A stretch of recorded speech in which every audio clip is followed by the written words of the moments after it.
मुख्यमंत्री देवेंद्र फडणवीसांचा कसपटे कुटुंबासोबत व्हिडिओ कॉलद्वारे संवाद. वैष्णवी हगवणे प्रकरणात आरोपींना सोडणार नाही, तुम्ही जो वकील मागाल तो देऊ, मुख्यमंत्री फडणवीसांचा आश्वासन. उपमुख्यमंत्री अजित पवारांनी घेतली कसपटे कुटुंबियांची भेट. वैष्णवीचे आई आणि वडील आणि अजितदादा यांच्यात बंद दाराआड चर्चा. प्रकरण जलदगती न्यायालयामध्ये चालवण्यासाठी मुख्यमंत्र्यांना विनंती करू, अजितदादांची प्रतिक्रिया. वैष्णवी हगवणे मृत्यू प्रकरणी सासरा राजेंद्र हगवणे आणि दीर सुशील हगवणेला 28 मे पर्यंत पोलीस कोठडी. दोघांनाही स्वारगेट परिसरातून केली होती अटक. हगवणेंना जास्त दिवस पोलीस कोठडी मिळायला हवी होती, अनेक गुन्हे उघड झाले असते. वैष्णवीचे वडील कसपटेंची प्रतिक्रिया.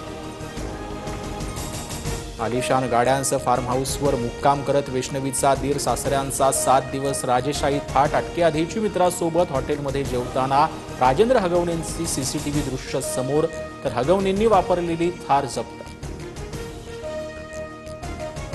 वैष्णवी हगवणे मृत्यू प्रकरणामध्ये आतापर्यंत 12 जणांचं साक्ष नोंदवल्या. वैष्णवीला नवरा शशांकनं मारहाण केलेला पाईप जप्त. मारहाणीमुळे प्रकरणात आणखी एका कलमाची वाढ. मुख्यमंत्री फडणवीस उद्यापासून दिल्ली दौऱ्यावर. नीती आयोग आणि मुख्यमंत्री परिषदेला हजेरी लावणार. दिल्ली दौऱ्यात मुख्यमंत्र्यांच्या काही बैठका होण्याचीही शक्यता. मुंबई पालिका निवडणुकीसाठी भाजपचं मिशन 150. सप्टेंबर-ऑक्टोबरमध्ये निवडणुका लागतील, तयारीला लागा. सर्व स्थानिक स्वराज्य संस्था निवडून आणायच्यात, फडणवीसांच्या कार्यकर्त्यांना सूचना.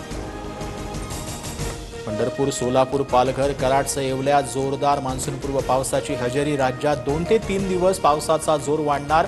मध्य महाराष्ट्र मुसळधार तर ते अतिमुसळधार पाऊस होऊ शकतो, तर दक्षिण कोकण आणि गोव्यामध्ये अतिवृष्टीचा इशारा. राज्यात 45 कोरोना रुग्णांची नोंद. मुंबई सर्वाधिक 35, पुण्यात 4, कोल्हापुरात 2, तर ठाणे, लातूरमध्ये प्रत्येकी एका रुग्णाची नोंद. रायगडमध्येही दोघांमध्ये कोरोनाची सौम्य लक्षणं. पाकिस्तानच्या विमानांसाठी भारताचं हवाई क्षेत्र बंद ठेवण्याचा निर्णय. 23 जूनपर्यंत पाकिस्तानच्या विमानांना भारताच्या हद्दीत उड्डाण करता येणार नाही. भारत अण्वस्त्राची धमकी सहन करणार नाही. दहशतवादाविरोधात भारताला स्वसंरक्षणाचा अधिकार. तिसऱ्या देशाची मध्यस्थी स्वीकारणार नाही. परराष्ट्र मंत्री एस जयशंकर यांनी ठणकावलं. भारताचे परराष्ट्र धोरण कोलमडलं. पाकचा निषेध करण्यात कोणताही देश आपल्यासोबत का आला नाही? राहुल गांधींचा परराष्ट्र मंत्री जयशंकर यांना सवाल. ट्रम्प यांचा विरोध झुगारून ॲपलची भारतात $1.5 अब्ज गुंतवणूक. फॉक्सकॉनद्वारे प्रकल्प विस्तार होणार. अमेरिकेच्या बाहेर आयफोन बनवल्यास 25% टॅक्सची ट्रम्प यांची धमकी.